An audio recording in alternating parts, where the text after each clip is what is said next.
There's no way I wasn't doing a podcast after that game. A career night for Cam Johnson, a game winner for Cam Johnson, a beautiful Suns comeback. We'll talk about all of it, celebrate all of it coming up on Locked On Suns. You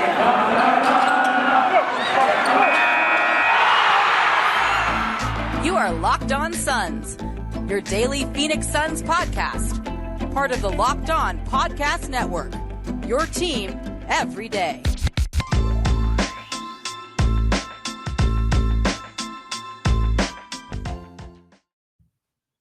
We are back. This is Locked On Phoenix Suns. We are part of the Locked On Podcast Network, and I'm your host, Brendon Kleen, a contributor at Suns.com and Dime Magazine, and a credentialed media member covering the Suns the past 5 seasons. Thank you for making Locked On Suns your first listen each and every day. We're on YouTube. We're on every podcast platform, and we are free. The best way to keep us free is to listen and follow along, which you are already doing. So, a big thank you to you. Tell your friends, tell your family, tell every Suns fan in your life that we are here and we are going every single day. Let's not waste any more time. We have an incredible win to talk about tonight, a bonus edition of the pod coming to you late Friday. We don't normally record Fridays, but I felt like I owed you one since I missed the past 2 days.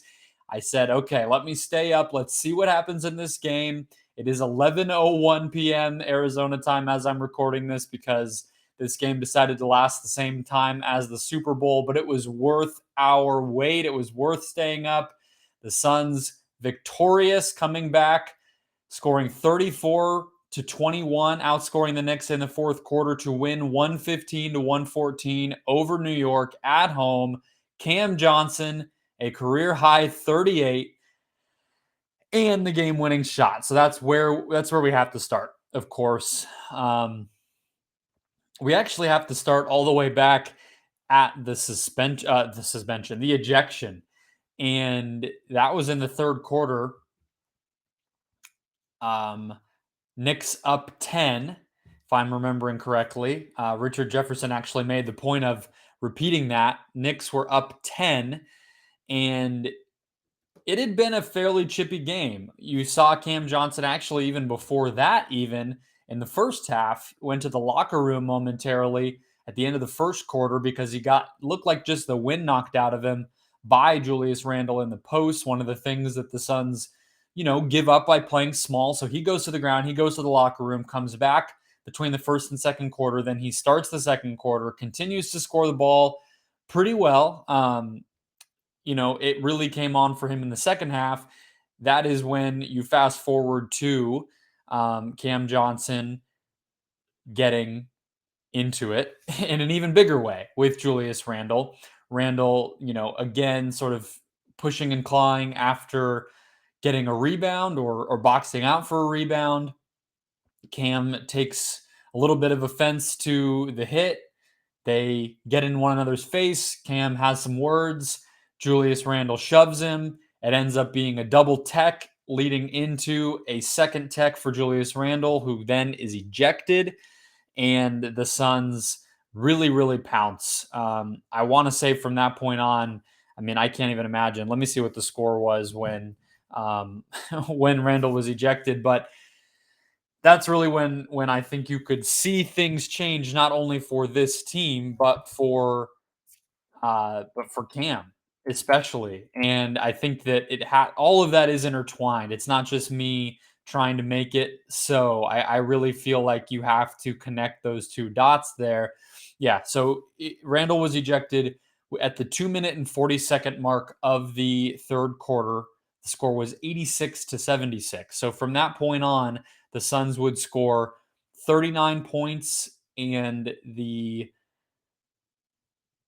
New York Knicks would score 28 points. That's the turning point in this game.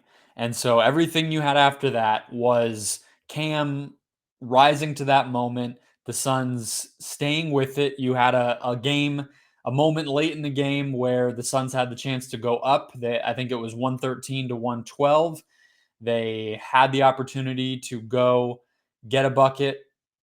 Actually, before that, it was 12-1, 11, they were winning. And Mitchell Robinson gets a putback tip in. As you can hear, my brain is trying to scramble back through all of this. I'm giving you my off the cuff reaction. Then, after Mitchell Robinson's putback layup, you have Cam Payne getting to the basket for what looked like an open layup before Mitchell Robinson, who, for all intents and purposes, was about to be the hero of this game.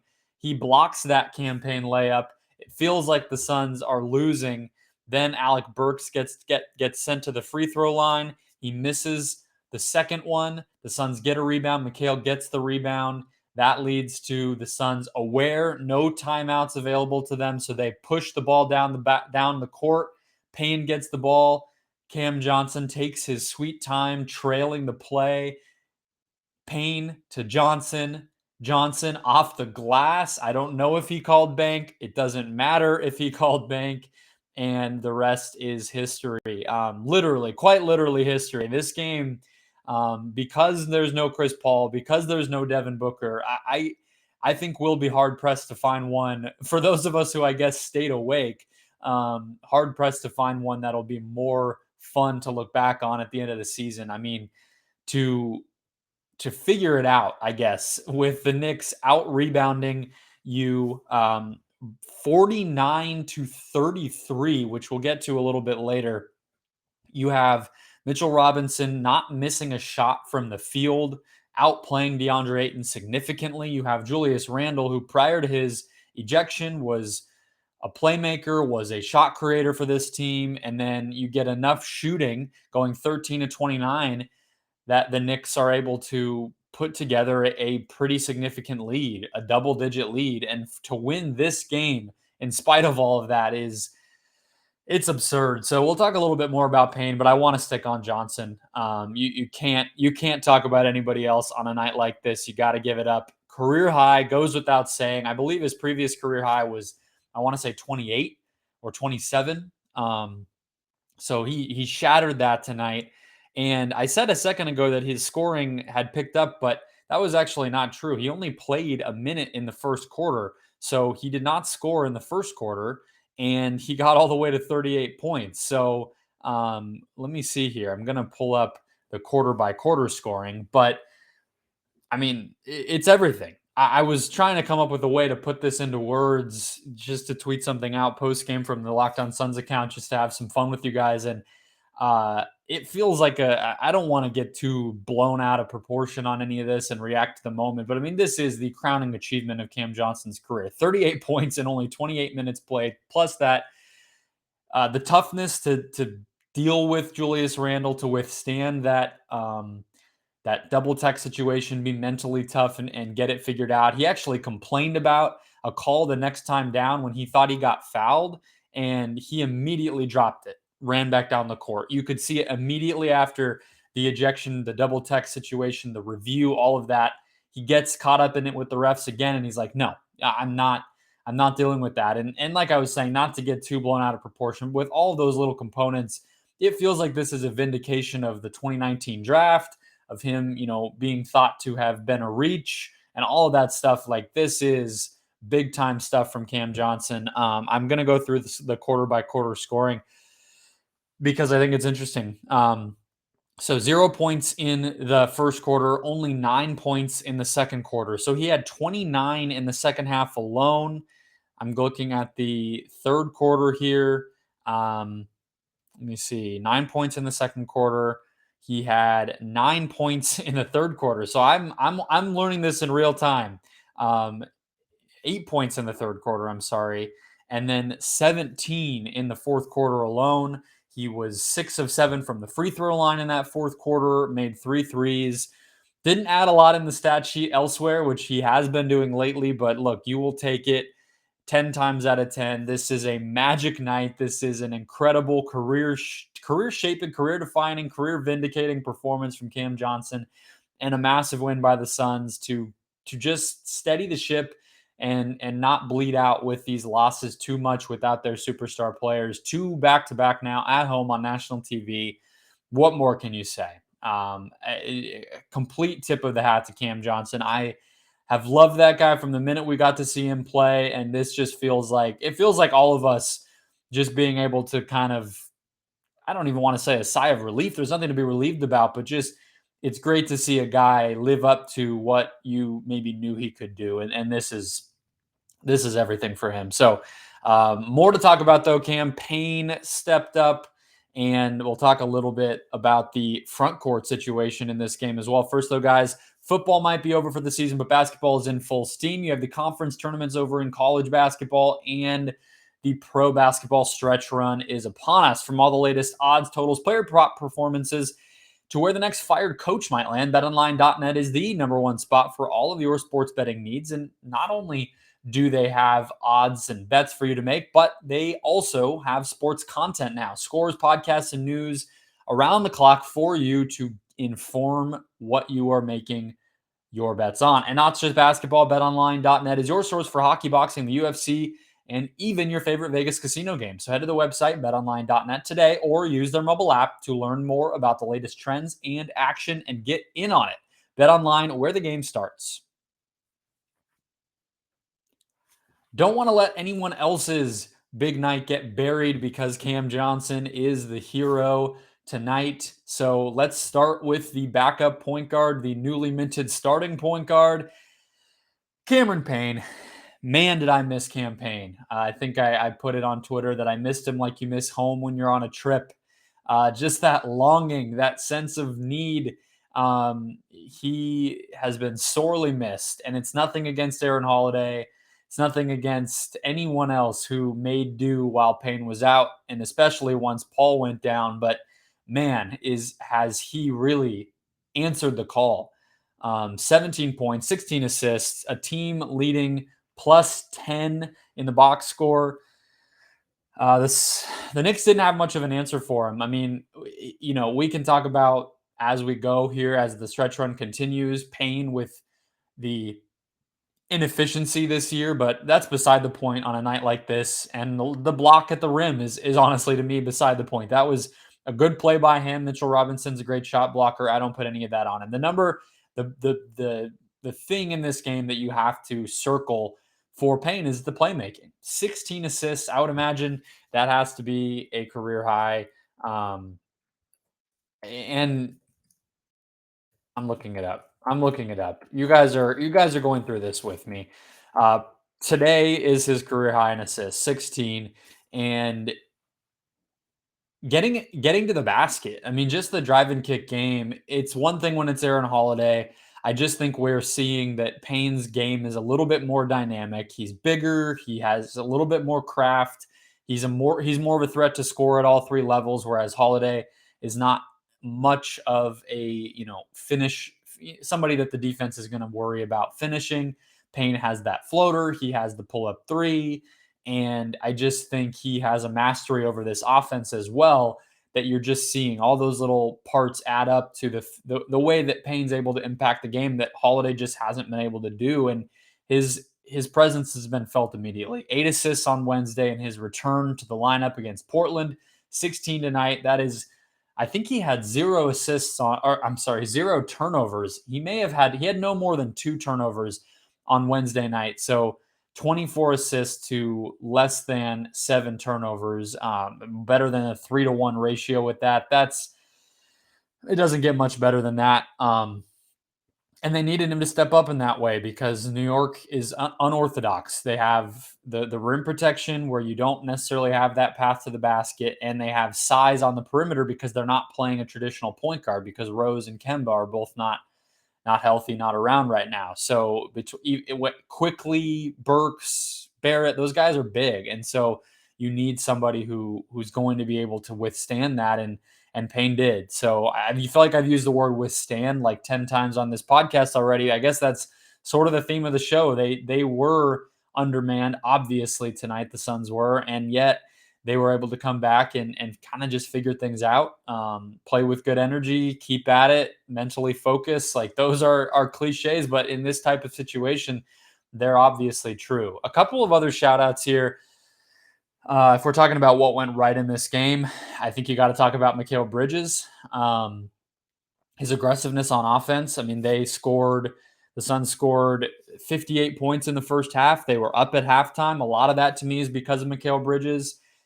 getting to the basket, getting to that mid-range jumper, making his threes, dishing the ball. He had a couple of nice assists. He had a fast break transition assist to DeAndre Ayton, who was cutting to the basket for the reverse dunk.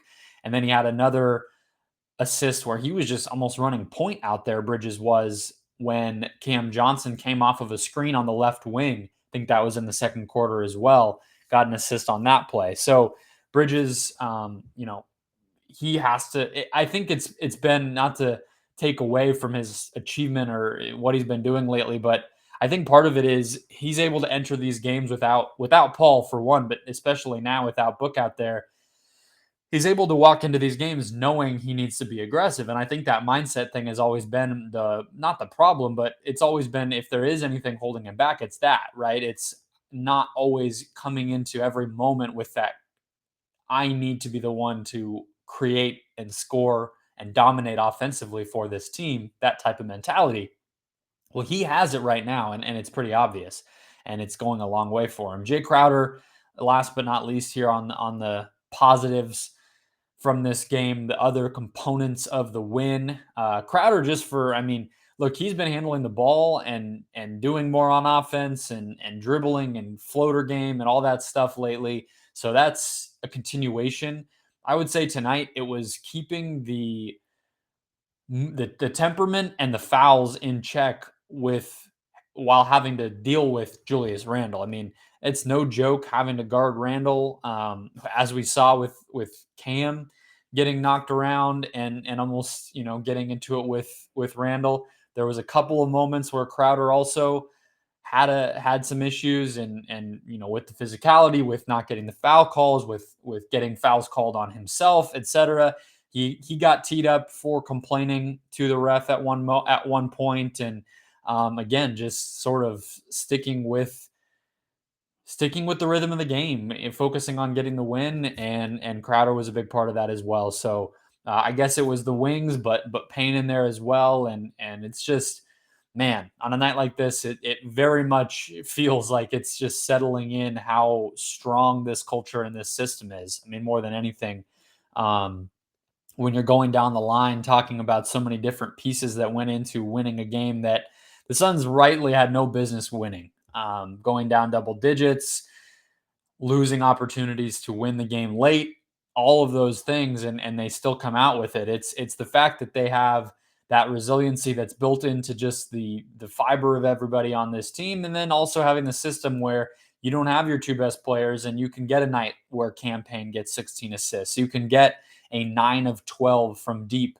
3-point performance from Cam Johnson en route to a career high scoring night. It's those little things, and it's like, man, it's all of it, right? It's all of it combined, and it's the culture and the chemistry and the confidence that everybody has here.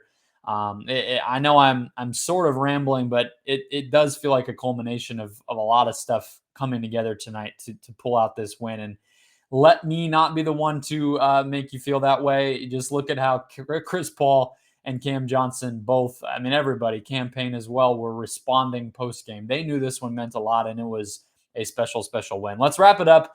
I don't want to delve too deeply into anything too negative, but the reason that the Suns were in the position they were in was largely because they did not win that front court battle.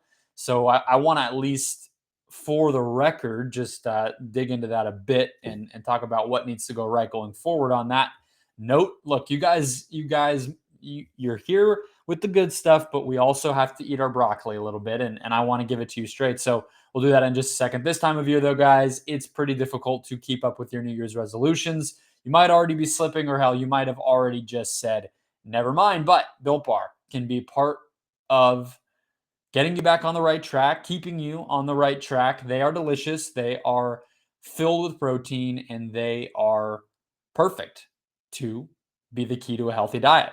And not only do they have the classic Built Bar, which is covered in 100% chocolate, packed with 15 to 20 grams of protein, but they also have recently unveiled Built Bar Puffs, the first ever protein-infused marshmallow. They're fluffy, they're delicious, they're also covered in 100% chocolate, and they come with yet more delicious, unique, one-of-a-kind flavors like cinnamon churro, coconut marshmallow, banana cream pie, or my personal favorite, lemon cheesecake. Again, low calorie, high protein, and low sugar too. They somehow make these things taste delicious with the chocolate and the flavoring inside without packing it with sugar. It's very, very impressive stuff. I don't know how they do it. I don't ask questions. I just enjoy them.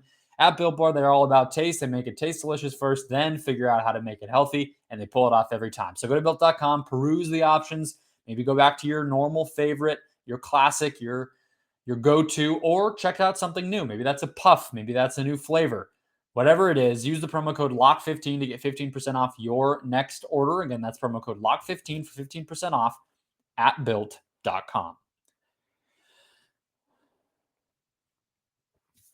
Closing out the show here, let's talk a little bit about the negatives here tonight. I don't want to dwell. I want to give one more shout out, though, truly to Monty Williams. I think, it can be easy, and it should, I think, in my opinion, most of the time, the credit needs to go to the players. Monty Williams cannot make a 28-foot, 30-foot game-winning three-point shot. He is the head coach. He's not even in uniform. They don't let them go out there, right? It's like, of course it's going to be the players. But at the same time, I was just talking about the culture and the chemistry and the system and all that stuff that obviously are the ingredients that go into something like this. And so, I think I've done Monty's corner in the past here on the recap shows. I think that's normally been negative. It's been me pulling up my pants and trying to criticize the coach. That's not what I'm doing here. I'm doing the exact opposite. He deserves flowers tonight as well for putting his guys in position to succeed and empowering them to be confident in moments like this. That's a big part of what needs to happen when you have star players out too, is guys need to feel like, all right, not only do I need to do it, but I'm comfortable to be the one to step up. And we saw that on numerous fronts tonight. Let's close things out though with a little bit of the cons, the negatives, whatever you want to call them tonight. And it starts in that front court. Like I said, I mean, you had Julius Randle, who didn't even play a full or slate of minutes tonight, but Randle and Mitchell Robinson combined for 42 points, 22 rebounds, and Robinson himself had 4 steals and 3 blocks, and they shot a combined 17 of 26 from the field. Like, I could go on and on right now, right? It was not pretty. I already talked about the rebounding, which was 49 on the Knicks side to just 33 for the Suns. You had 44 points in the paint for the Knicks compared to just 38 for the Suns. Like, every number was in the wrong direction. And nevertheless, the Suns were able to figure it out. So again, it's not a negative because it balanced out in the whole, but I think two main culprits to me sort of stand out here. One is, as you could really tell in that fourth quarter, second half, Bismack Biyombo getting out there, like, I don't know. It doesn't show up in the stats at all. Plus minus is just a straight 0. He is 0 points, 2 rebounds, 1 block. But it felt like his energy was really important out there in this game. And the same could be said for JaVale, I think, as well. But I think that shows you that when DeAndre Ayton was out there tonight, it was lacking. He did not have his usual level of aggressiveness on offense. I guess I shouldn't say usual. He didn't have the necessary level of aggressiveness on offense. He only had three rebounds in this game, 0 on the offensive glass. You cannot have games like that. You need, like, any of us watching this game and seeing who was starting for the Knicks, like, we couldn't begin to craft a game plan about how to do this. But all of us would have circled, hey, that front court is going to be the strength of this team. And if you're going to win, you're going to need to win the battle in the paint. And so for DeAndre Ayton to not come out ready to do that and able to do that, I think it's a big knock on him. And, again, you make up for it, you win, things get forgotten. But, the Suns didn't need to be in this hole. Yes, they did not have Booker and Paul, but if they're able to not allow second chance points, to seal up the paint a little bit better, protect the rim, things like that, I think that they don't end up in a position where they're having to come back from quite as much and they're not in as much of a hole. So that's on Ayton to me in large part. But the other guy too that I think, I've mentioned, I think a couple times recently, I know in one recap show, maybe it was Monday's podcast, I talked about him, Torrey Craig. And this is not just me box score jumping and everything else. He was a -9. He did not make any of his 5 shots from the field, 0-4 from three. And it's getting to a situation where, you know, the honeymoon is over with Torrey Craig coming here. And as bullish as I was, as much as I do still believe that he opens up a lot for this team and the lineups, especially, like I'm not taking any of that back. I think it can work. I think when he plays with the starters, with the true starters, meaning Paul, Booker, and Ayton, especially, he can be pretty good. But this is a pattern. It's been going on for a week now, basically since the All-Star break. Since everybody came back. He is 6 of 25 from deep as a Sun heading into tonight, and you add his 0 of 4 there, 6 of 29 from deep. He's below 25%. He's getting close to 20% from three as a Sun. So again, it's not any one player, and they won the game. So I'm not going to sit here and have it be a problem, but you do wonder, like, if Craig is a more able defender of Randle. Maybe you don't have to have Cam Johnson on him. I don't know. I mean, there's always going to be ripple effects. If Craig hits his threes, I mean, that's an easy one, right? It's all these ifs, all these possibilities and explanations. Cam Johnson saves the day. Cam Payne saves the day. And we forget about a lot of it. But I mean, look, we have to be honest that we're talking to each other every day, you to me to you. I can't just say everything's sunshine and rainbows. I gave you the energy at the beginning. I gave all the kudos and props and hat tips that needed to be given. And then we end with a little bit of the broccoli, like I said. So that'll wrap us up, guys. Hope you enjoyed. Special edition for your weekend. It was my apology to you. And I do have one last thing. The winner of the Kelly Oubre bobblehead contest here. And I can happily report that it is Rick, aka Tuna. He is at Big King Tuna 777. Rick, I just dropped you a DM as well. And if you're hearing this will be another reminder for you. You are the winner of the Kelly Oubre bobblehead sweepstakes. Thank you all for subscribing, helping us get to 1,000. I'm sure I can scrounge up something to give away for 2,000. We'll do these often. I don't want to make you guys feel like I've forgotten about you or that I no longer care. I'm not giving you any more of my bobbleheads because I only have Book and DA left, and those ones need to stay here. But Rick, let me know. Send me your address. I will get that to you, and that'll conclude the subscriber giveaway. It's been a long time coming. I feel like I've been holding up that Kelly bobblehead for months on this show. So he will retire. He will be sent over to Rick, and that'll be that. But thank you guys for listening. Thanks for making Locked On Suns your first listen this weekend. I'll be back Monday. We have another big game against the Bucks on Sunday. So not a moment of rest here as Suns fans as we deal with this uncomfortable stretch minus Paul and Booker. But looking forward to it. I'll talk to you guys Monday.